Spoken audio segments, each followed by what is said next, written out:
All right, can you introduce yourself and talk a little bit about your podcast and what it's all about? Yes, I am Jeremy from the Life Unplugged Podcast, your premier interview podcast where we tell the story behind the success. And that's correct. I am an interview podcast, and I really focus on bringing different guests to my show, musicians, rappers, singers, authors, doctors, uh, any type of business that people have, they can come to my show and they can promote it. And what I try to do that's a little different is I really try to get to the behind the scenes. How did they get to this part? How did they get to this amazing album? How did they get to this product that they're selling? What was it like growing up? What were some things that inspired them? Some of the normal questions, but then sometimes I have some information and I'm able to go a little bit deeper. So what draws you to that? Are you like interested in like journalism or like interview techniques or Yeah. So always from a very young age, I always wanted to be a radio host. I always wanted to be on a radio show. And when I was in high school, I was in a program called FBLA, which was Future Business Leaders of America. And in the 4 years that I was a part of that program, I won first place in public speaking and impromptu speaking. So I always wanted to do something with my voice and to speak.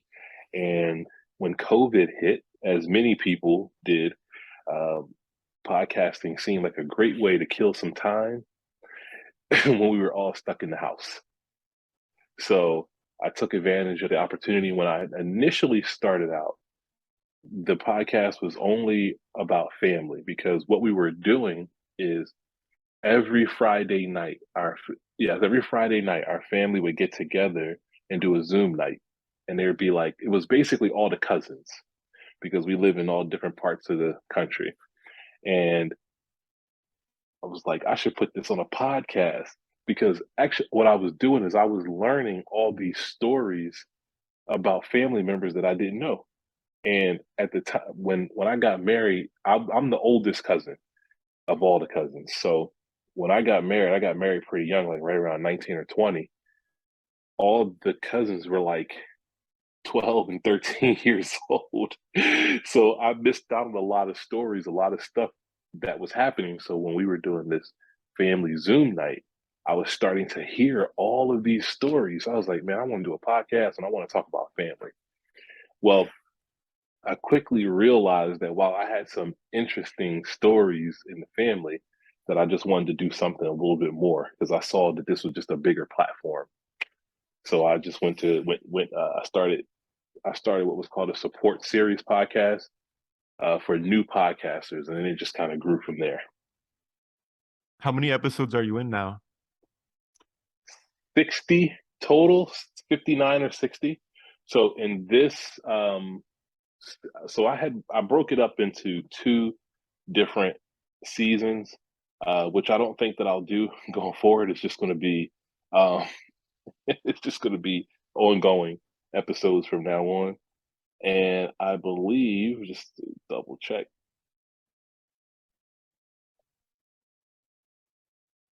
yes. So we're up to, if you count. So let me backtrack to give you how I got to the number. So we're right at about 63 episodes. However, I did about 15 episodes on something that I called the Support Series Podcast.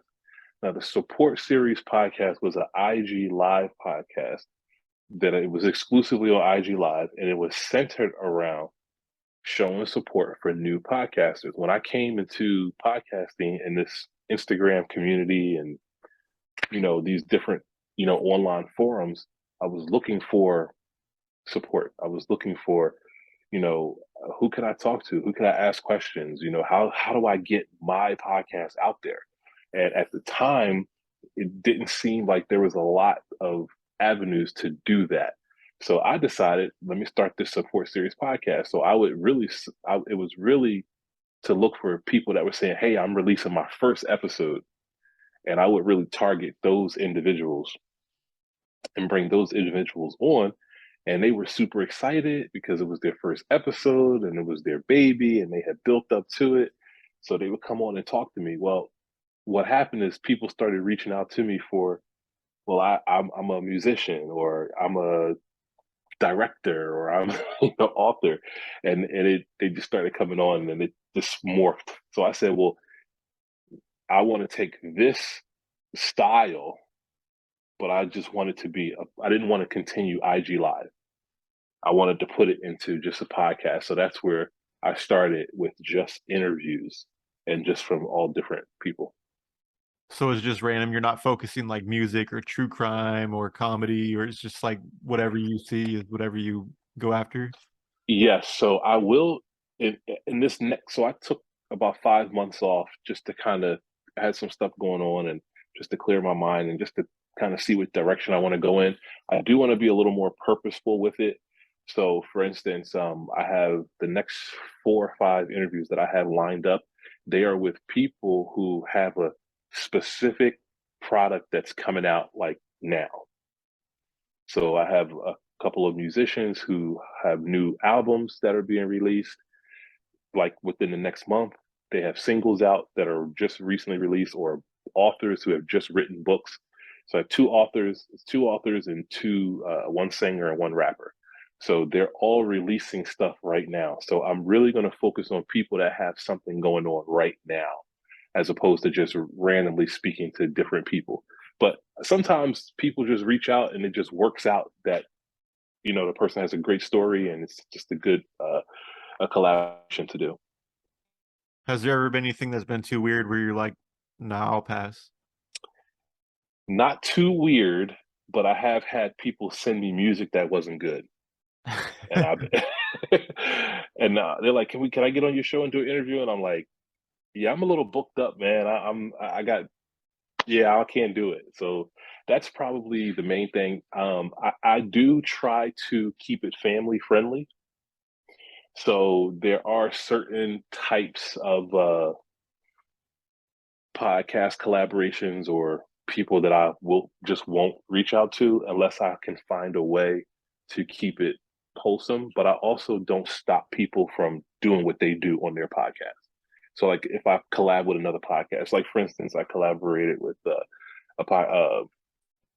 Adrienne Hollister. She's from Midlife Craving, and she has a sex podcast. It's all about sex. But I was able to do a collaboration with her and really talk about her story of how she got to doing the podcast. So we didn't focus it on sex, and that's really the format that I use. I don't necessarily focus it right on the music. We want to talk about the music, and that's the critical point, the reason why the person is there. But I really want to get to the story of how we got to the music. So I've been able to do that with some people, and some of the more vulgar podcast collaborations, they typically tone it down just a little bit to come on my show. Right. Yeah, that's how I kind of am with my interviews too. I like to focus more on everything prior to the crimes. I don't care about the gruesome details. Like you can look it up online and whatever, read it. Right. But yeah, that makes sense. Have you had many true crime podcasts on your show? Actually, you were the only one, and it was a very well received episode, by the way. So it was a really good episode. A lot of people hit me up in the DM, said that was great. It was interesting. Hopefully, you got some more listeners, because that's really also what I focus on too. I kind of always tell people, hey, listen, if you get one more listen, one more follow, one purchase, then I did my job as an interviewer of telling your story. So a lot of people did listen to that episode. Um, and thought it was very interesting, a different take on true crime, because you kind of come from a different perspective than some of the other true crime podcasts. We're going to talk about that a little bit later, but yeah, there was one that I reached out to, but we could never make the schedule um, match up. But hopefully, I get a chance to get her on. Hmm. When it comes to true crime, are you interested in true crime? Like any cases or anything that ever is like stuck to you? Okay, so the one, so first of all, I am a true crime. I'm all about true crime.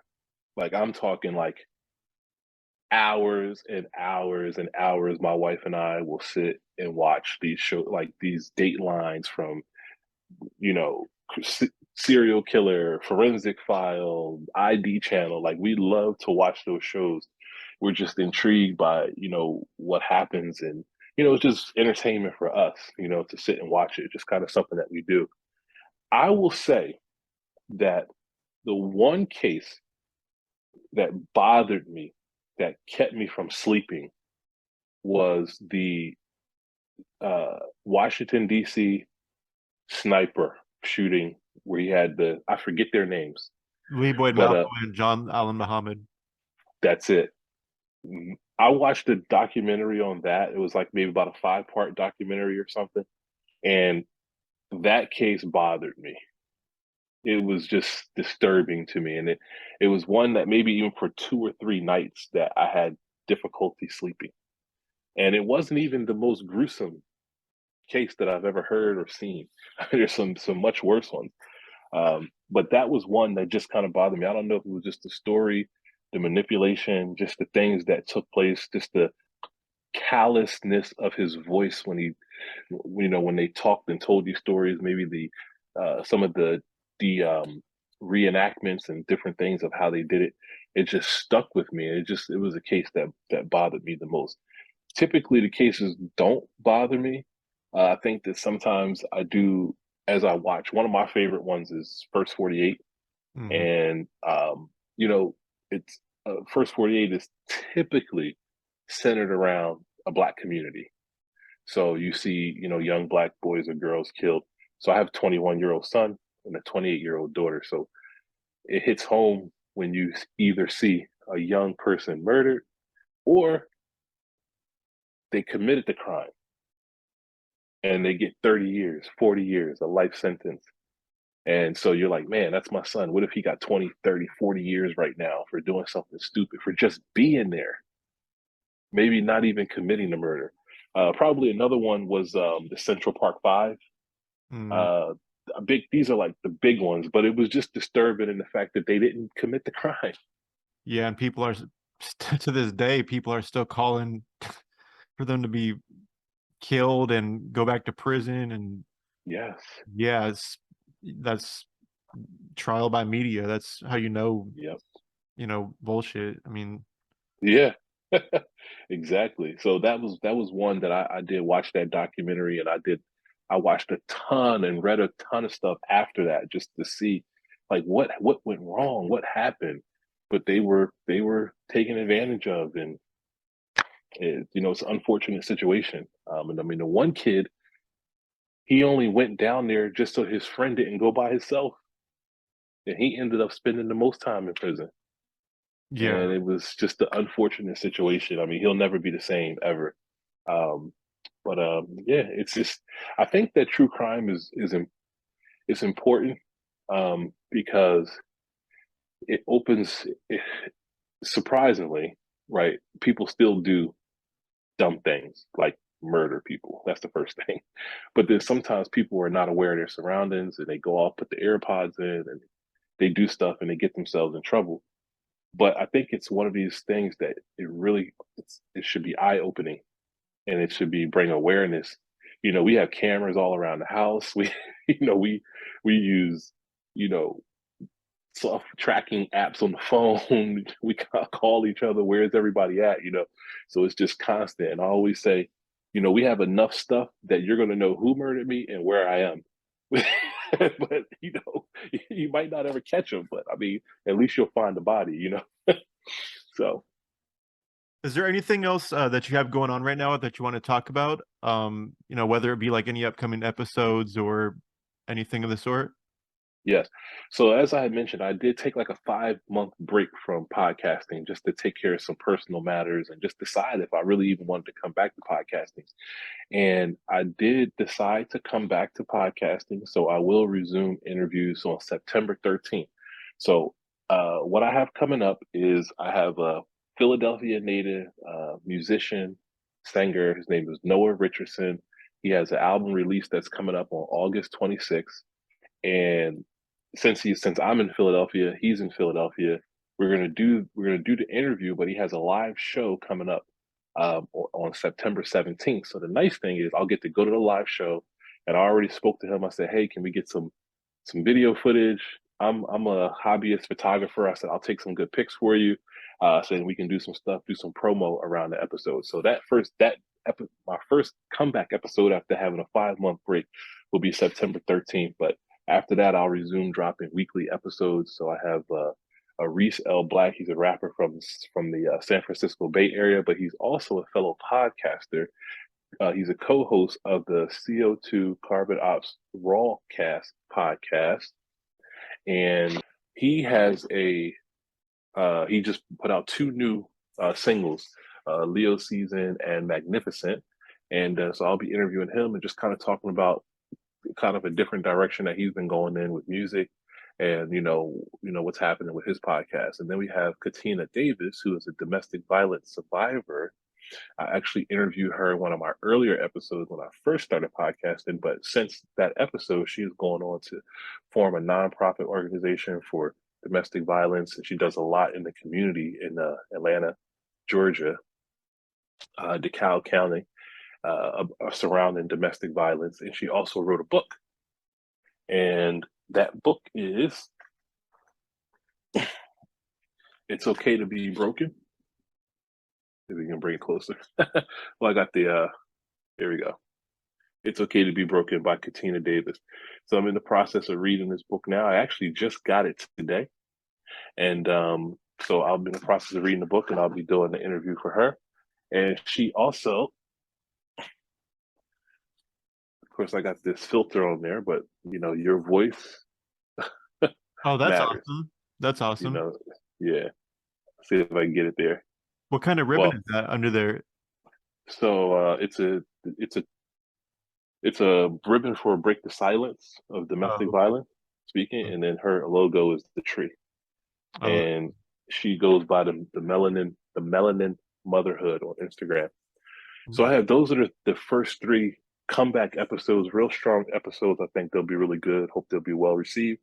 That's going to get me back to podcasting weekly, and then from there it's just gonna go. So that's like on all platforms like Apple Podcasts, Spotify, Google, so on and so forth. And yes, sir. Yep. And also I do have a website, lifeunpluggedpod.com, and you can go on and listen to all those episodes on there. I also have a YouTube, Life Unplugged Podcast. You can find me on there as well, and all those episodes are posted on there as well. All right, awesome. Well, thank you for coming on. We can wrap this up, and maybe we can do it again soon. Yeah, can I say one? I want to just mention one thing real quick. Oh yeah, definitely. Yeah. So first of all, I know we had talked about a couple of different just true crime podcasts that I listen to. One is Takes from the Dark Side. Very interesting podcast, and they really go back and play actual audio clips from the case. And then the host, he just comes through and does some commentary in between. But it's so realistic, but it's dark side. And so it's some of the cases are really weird. Like I was actually listening to one prior to the episode where the 13-year-old son was murdered. Eventually you find out he's murdered, but because they had found pictures of the father in a pamper with a bonnet hat, women's clothing, and eating feces. Yes, his sons found the picture, and then as soon as he found the picture and the sons approached him about it, the kid went missing.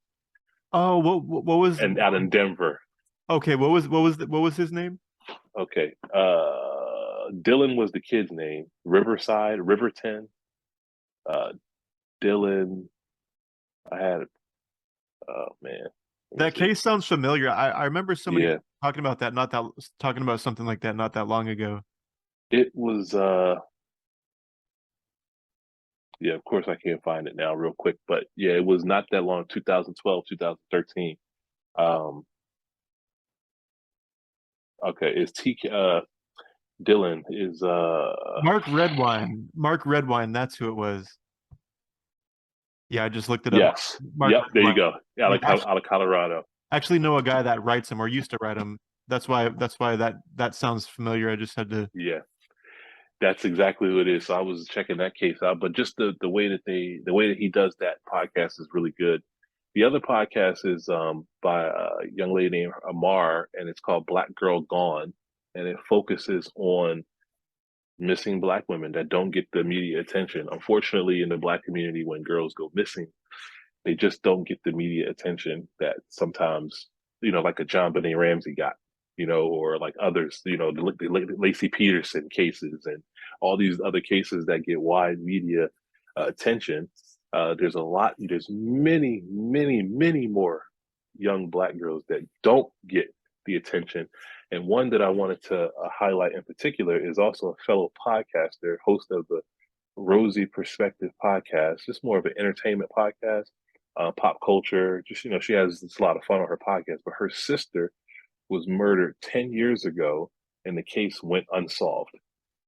And basically, she left for work, and 6 days later, they found her shot in the back of the head in her father's car.